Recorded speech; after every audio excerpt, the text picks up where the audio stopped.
Okay, now I'm going to show you how to work out an entire question from section 10.2, which is we test the proportion. So again, the null hypothesis is a statement of equality, no change, no impact, no effect. So and H1 is the statement of inequality. This is the statement of effect or change or something is happening. We usually try to seek evidence against the null hypothesis and try to seek to support the alternative hypothesis. What is let me explain the level of significance first before we start. There are two types of errors in statistics. One is called type 1 error,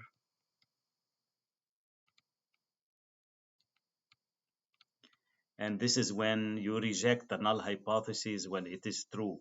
If you reject something, guys, that is true, you are making a mistake, and this is called type 1 error. What is type 2 error? Type 2 error is when you fail to reject the null hypothesis when it is false. If you fail to reject something that is false, also you are making a mistake, and this is called type 2. Now, what is the level of significance here? The level of significance is the maximum allowable probability to make a type 1 error. And here he's telling us that you have up to 5% to make a type 1 error. So the cutoff percentage of making a type 1 error is only 5%. And we're going to use this level of significance to compare it with the p-value that we're going to get. The p-value, what is the p-value? The p-value is a probability between 0 and 1. It tells us how likely it is to get results as extreme as the ones that we got from the sample, or more extreme if we make an assumption that the null hypothesis is true. If the p-value turns out to be very low, then you would have to reject the null hypothesis. That means your assumption that the null hypothesis is true was wrong. Now, how low is low? You compare it with alpha. So alpha is the cutoff number. If your p-value is less than 5%, you will reject the null hypothesis. If it is more than 5%, you will fail to reject the null hypothesis. And this is what we're going to do in step number 4. So I'm going to show you a complete question here. I'm going to show you how to do it using Statcrunch and the calculator. Statistics instructors believe that fewer than 20% of Evergreen Valley College students attended the opening night midnight showing of the latest Harry Potter movie. So if you want to state the null and the alternative hypothesis, fewer means less than. And as I told you in the previous video, that the less than should be in the alternative hypothesis. So 20%, and this is the claim. And here P is greater than or equal, I'm sorry here. Should be an equal sign only. In this book, it just used the equal sign, 20%. So this is the null and this is the alternative. Now, she surveys 252 of her students. That's N. It's called the number of other observations. So this is 252. And finds that 45 attended the midnight showing. This is X, the number of successes, 45. And then he gives us alpha, which is we're going to compare it with the p-value, which is 5%. In order to run this test, all you need N and X. That's all you need to run the hypothesis test. Now, when you guys testing the percentage, the test that you need to run, it's called one proportion Z test. And I'm gonna pop up the calculator right now and show you how to do it using the calculator. So you're gonna click on stat, you're gonna go to tests, and you're gonna go to number 5, proportion Z test. So anytime you have a question about the proportion, this is how you do it. What you're gonna do is put in P0. In P0, you're gonna put the value from the null hypothesis, which is 0.2. Now X is the number of successes. The number of successes is 45.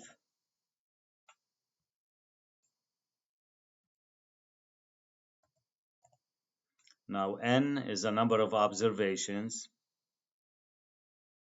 Let me just delete this. 252. Now, next, Here you choose the sign that you see in the alternative hypothesis. And what did we see in the alternative hypothesis? We see less than.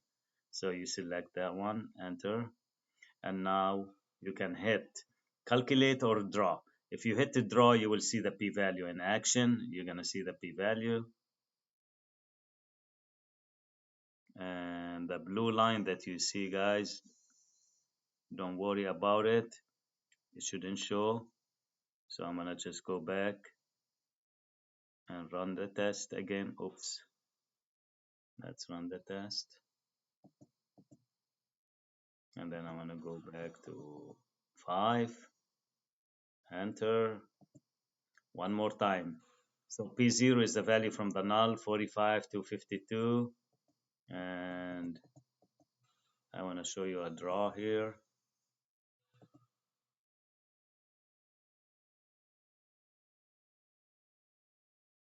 Okay.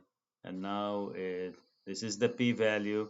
I don't know why it's not showing the test statistic in the p-value, because probably of the color that I selected right here.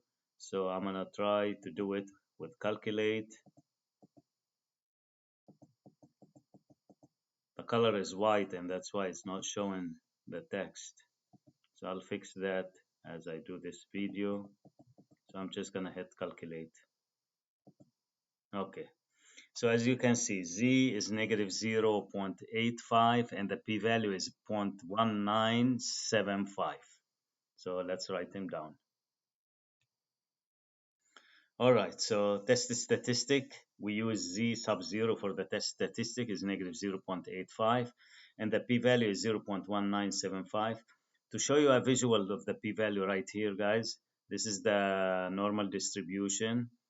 This is Z. Z0 is negative 0.85.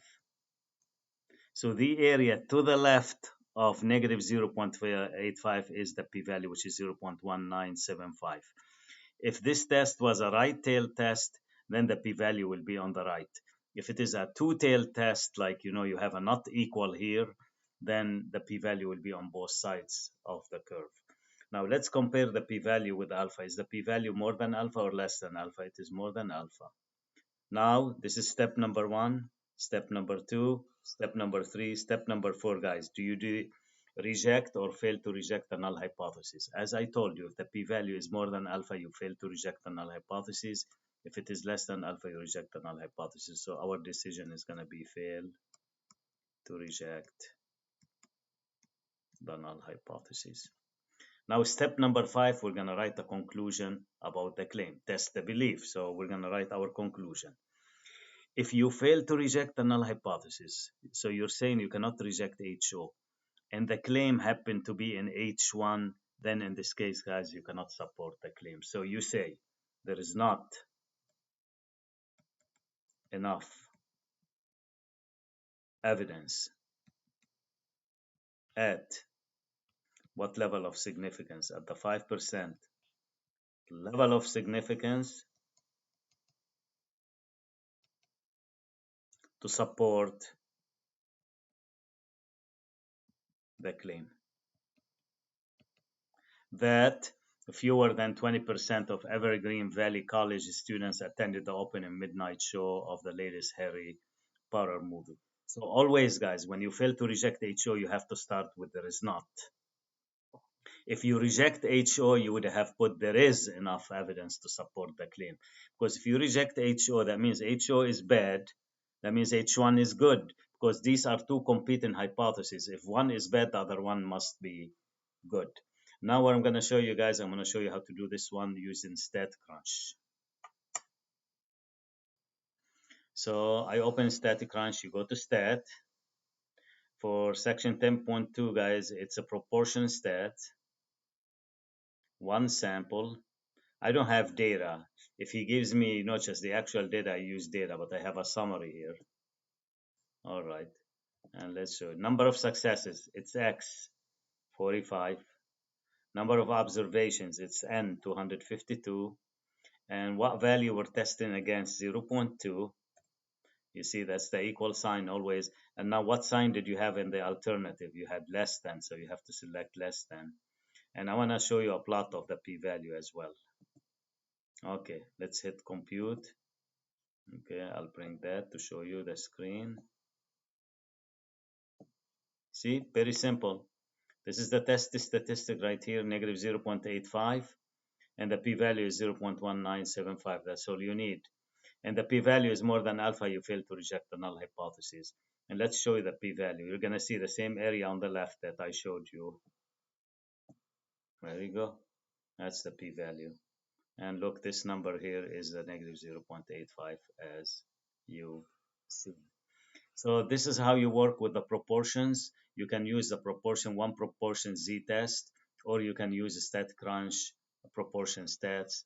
And all you need, guys, you need the test statistic z, which is a z-score, and you need the p-value. And then you compare the p-value with alpha, whether the p-value is less than alpha or the p-value is more than alpha. In my next video, I'm going to show you how to test the claims about the mean.